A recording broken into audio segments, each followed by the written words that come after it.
The Lee Group building stood like a giant in the middle of Seoul, its glass walls shining under the sun. It was not just an office. It was a symbol of power, a place where only the most important people could step freely. Inside, everything was polished to perfection. The marble floors, the tall chandeliers, even the silence felt heavy with importance. That morning, a different kind of presence walked in. Vanessa. She did not send a message, nor make an appointment. Her navy blue dress fit her body perfectly, a white blazer hanging loosely from her shoulders like a queen's cape. Her wig was a neat, silky bob that framed her glowing face. Her heels clicked sharply against the floor, each sound making workers raise their heads, curious looks on their faces. She stopped at the front desk. The receptionist looked up, startled. Excuse me, miss, may I help you? I'm here to see my husband, Vanessa replied coolly, handing over nothing, offering no details. Her confidence alone was her pass. The receptionist froze, confused. The husband? Only a heartbeat later did she realize who stood before her. The wild bride of Chairman Lee. The one every headline mocked. The woman the elite whispered about, but no one dared to approach directly. She had heard stories of her, but had never seen her this close. Before she could answer, a tall, slim woman came forward.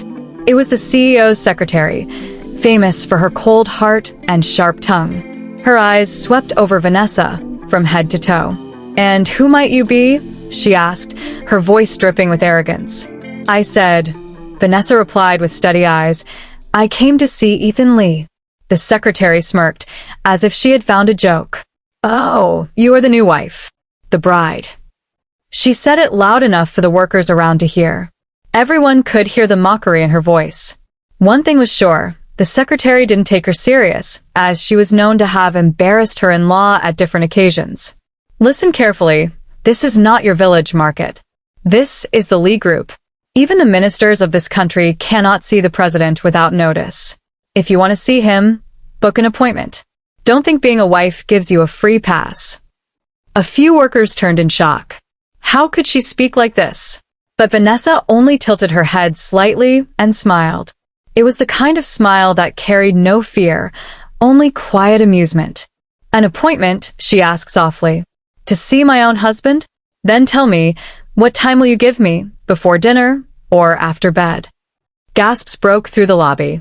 The workers quickly bent their heads, pretending to work, but their ears burned with excitement. The secretary's face changed. Red spread across her cheeks as anger bubbled inside her. She opened her mouth to insult again, but a deep voice cut through the room. "Vanessa." The air shifted instantly. Everyone turned. Ethan Lee, the president himself, had just walked into the lobby.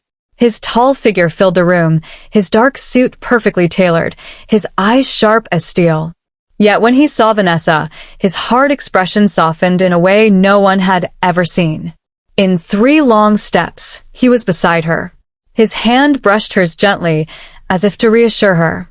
"Why didn't you call?" His voice was low, but warm. "I would have come down to get you." The secretary froze in horror. Vanessa's lips curved into a playful smile. "I wanted to surprise you." "Did it work?" Ethan chuckled softly, eyes never leaving her face. "You always succeed." The staff watched in silence, too shocked to breathe. The woman newspapers called a shame, the wild bride, stood there, glowing under the love of the most powerful man in the building. The secretary lowered her head, her hands trembling. She had thought Ethan would hate this woman. She had thought insulting her would earn her favor. But now, she realized she had made a grave mistake. Vanessa didn't even look at her again. She entered the office with Ethan. The room seemed to grow brighter. She walked with her usual elegance, her chin lifted proudly, the faint scent of her perfume lingering in the air. A moment later, Ethan gave a quiet command, and the secretary was called in. The woman stepped inside nervously, trying to mask her unease. But Vanessa's sharp gaze immediately pinned her in place. Vanessa sat down slowly, crossing her legs as though she owned the entire space. Her voice was soft, yet it cut through the silence like a blade. "So, this is what Lee Group calls professionalism. She tilted her head, her tone dripping with mockery. A secretary with such poor manners? How disappointing. The secretary's face flushed red. She lowered her head, but her hands trembled as she gripped her notebook tightly. Vanessa let out a quiet laugh, then turned her eyes toward Ethan, her expression playful, but edged with coldness. "Husband," she said sweetly, "is this really the kind of person Lee Group allows to serve at your side?" The words struck hard. The secretary bowed deeper, her lips pressed tightly together.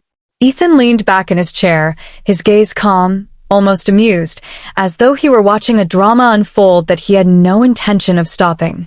Ethan's eyes shifted slowly to the secretary. His tone was calm, but it carried a force that made the air heavy. "Secretary Kong," he said, his voice steady like steel wrapped in silk, "is this how you treat my wife?" The woman stiffened, her knees nearly giving way. She tried to answer, but Ethan's gaze bore into her, sharp and unyielding. "You dared to raise your voice at her in front of others?" His words were low, each syllable cutting deeper than the last. "Do you not know whose name she carries now? Or do you think the Lee family's honor is something you can trample with your tongue?" The secretary fell to her knees, trembling. "See, Chairman, I didn't mean..." Ethan's hand tapped once on the desk, a sound that echoed like thunder in the room. His expression didn't change, but the coldness in his eyes silenced her instantly.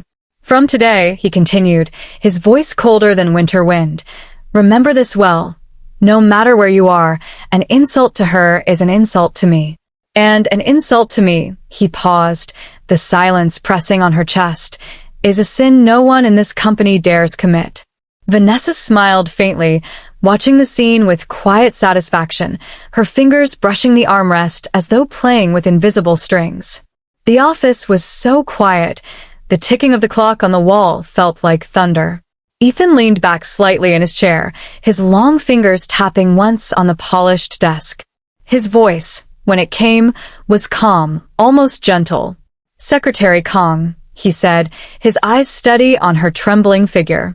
"For many years, you have served the Lee family with loyalty. You have been diligent, dependable, and I do not forget such things. Because of that, I will not disgrace you with dismissal." The secretary's eyes widened with sudden hope. "You will not be fired," Ethan continued smoothly. "Instead, you will resign quietly. Take what dignity you still have and leave. With your years of experience, you may find work elsewhere. But you will no longer sit at this desk under this roof, carrying the name of Lee." The secretary bowed low, her forehead nearly touching the floor. Her lips trembled as she whispered, "Thank you, Chairman, for your mercy." The secretary left with her head bowed low, the heavy office doors closing behind her. So with a stiff smile plastered on her face, she walked down the corridor, her heart boiling with resentment, while her back remained low in obedience. Vanessa leaned back at her chair, one leg crossed over the other, her lips curving into a sly smile. Her eyes glittered with mischief as she looked at Ethan. "Wow," she drawled, feigning a dramatic shiver as she placed a hand over her chest. "Remind me never to offend you, Chairman." Her tone was light, teasing, like she was playing at being scared. "You're scarier than the headlines make you." Ethan's gaze flicked to her, cool but unreadable. Then the corner of his mouth lifted into the faintest smirk. "You," he said slowly, his voice carrying that low, calm authority. "You are the one person I cannot punish, even if you burn this whole house down." Vanessa laughed, the sound rich and unbothered, filling the room. She leaned closer, her chin resting on her palm as her eyes locked with his. "Careful, Ethan," she teased, her voice low, mocking yet playful. "Promises like that, I might just test them." For a brief moment, the air between them shifted. He was the calm storm, and she was the wildfire unafraid to dance through it.